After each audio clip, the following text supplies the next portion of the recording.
It wasn't, my goal to just to go out partying. It wasn't my goal to do these bad things. It's just I wanted a husband, I wanted to have kids, but I didn't really know how about going the right way of doing it. I had forgot. It was like a slippery slope going down. I don't know what happened. I lost my identity in who I was with God, and I placed it in the value of men loving me. I always had to have a boyfriend. Couldn't be alone. Couldn't sit home at night. And 3 months later, I was pregnant. And 7 weeks later, we were sitting in the abortion clinic, and he talked me into it, and they took my baby away. And it was really tough. I was very depressed. I knew it was wrong.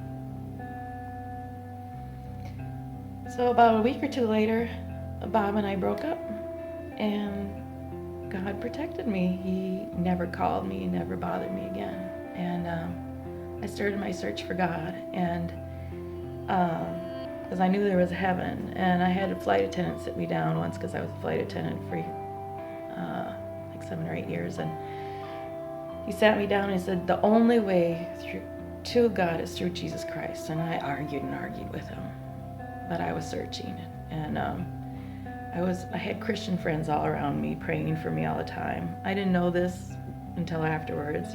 They'd say, do you want to come to church? Well, I'm a Christian. I'm a Christian. All along I'd been saying that until that day of no hope. And we were at a bookstore, and there's a book called Never Alone.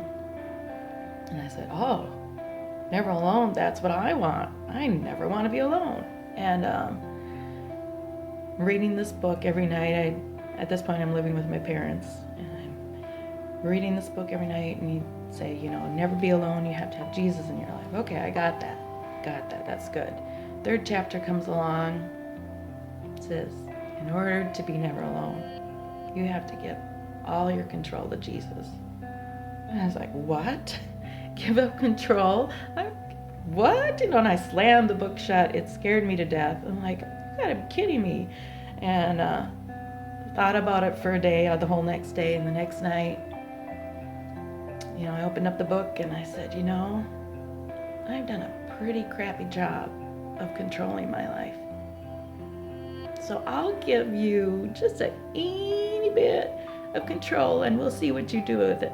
Just for a little bit of time. I'm going to test you on this, which you're not supposed to do, but God took that little tiny bit, and it was a whirlwind of people.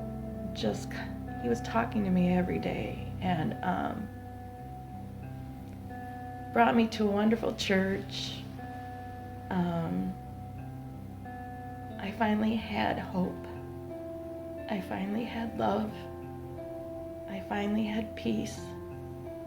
Peace I never had known. My whole life before was always these highs, and then these low lows when it would be bad. And then I'd search for the highs again. It was just a roller coaster, but now it was steady, and it was even. And a year later, that whole year I had spent, because of the flight attendant, you got lots of time to read. So I read the Bible in 3 months. I read all these books. I just filled all my free time was for God, and I was with him, and I was his, and I belonged to somebody, and I was never alone again. And a year later, I married a wonderful Christian man, and he had saved himself for marriage. And he was God's present to me, saying, you are white as snow now. I see you just like him. You are pure.